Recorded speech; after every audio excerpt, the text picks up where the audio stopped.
So we have two, I should say, miracle moments today. The first reading from Isaiah is the prophetic statement of a miraculous moment. So the people of Israel are in exile. And in exile, they're experiencing all the things that go with being second-class citizens. I've mentioned that the other day, that they were subservient to everybody else in the area where they were living, and they were mistreated because they were foreigners. Their lives were extremely difficult. It was difficult for them to maintain their religious heritage, their cultural heritage, because of the way that they were being treated. And Isaiah says there is another time coming. And it's like that other passage that we heard where Isaiah was saying that God was saying to his people, comfort to you, my people. And this is how that comfort is going to be experienced. That everything that is loathsome, everything that is difficult, everything that is an obstacle that they are experiencing in their exile is going to be removed. One of the central moments in this passage is this highway that will appear. It is a highway that will lead to Jerusalem, which means that it will lead to the most comfortable place for the people of God, where things will be restored that have been taken away. It will be like a miracle. It will be like walking down a road where you don't have to worry about robbers. It'll be like walking down the road in a wilderness where you don't have to worry about being attacked by wild animals. It'll be like walking down the road where everything is smooth and good, and the only people you are encountering are righteous people, good people, people of good character. It'll be like walking down the road and being able to sing your songs as you enter the city that is your home. It's a beautiful image. It's a comforting image. I mean, think to yourself, the place in your life where you were the most comfortable in your life, the place where you had no concerns, the place where you felt loved and secure,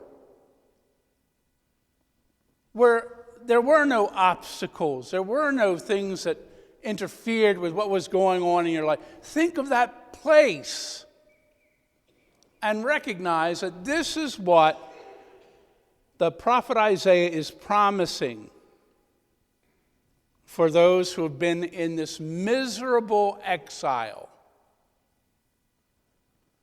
It's quite a comforting moment and a miraculous moment for them, that they can place their hope in this new way of being.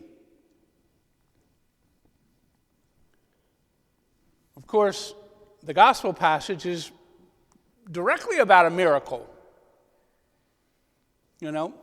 There's this guy who's paralyzed, can't get in the door. His friends tear up the tiles of the roof, lower him down in the presence of Jesus, and he's cured.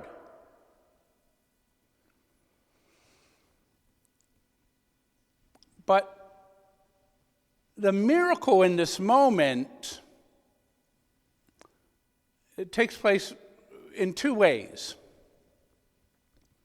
So the first miracle, and the one that Jesus wants this man to realize, is that whatever sin he has, whatever limitations he has, whatever obstacles he has because of his own sinfulness, are forgiven. And that's the primary thing. You know, when we see the miracle stories, we get caught up in the physical miracle that takes place. And of course, that's what happens here. So when Jesus says initially, your sins are forgiven, the purists are first of all, well, this is blasphemy, because only God can forgive sins. So they're disgruntled by what Jesus has to say.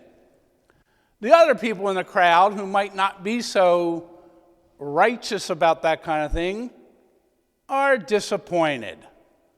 They want to see the miracle. They want to see Jesus heal this guy.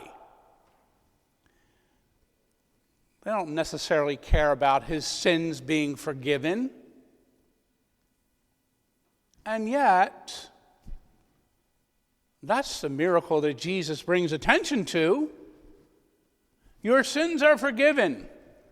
Recognizing what's going on in the crowd, Jesus says, okay, so what's the easier thing to say?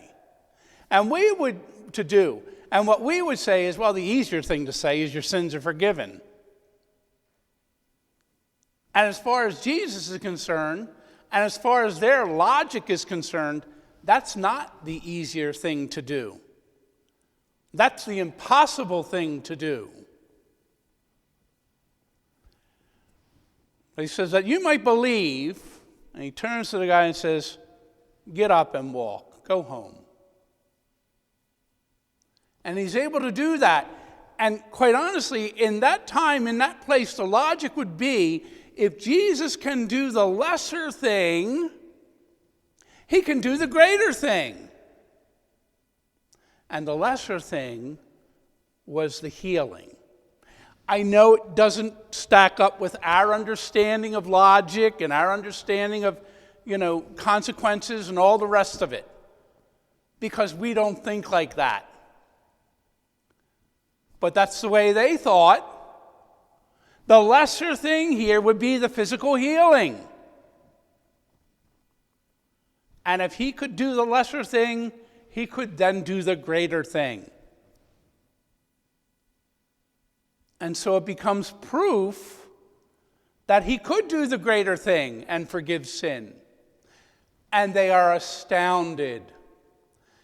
And they're astonished. And not just because this guy got up who was paralyzed and walked.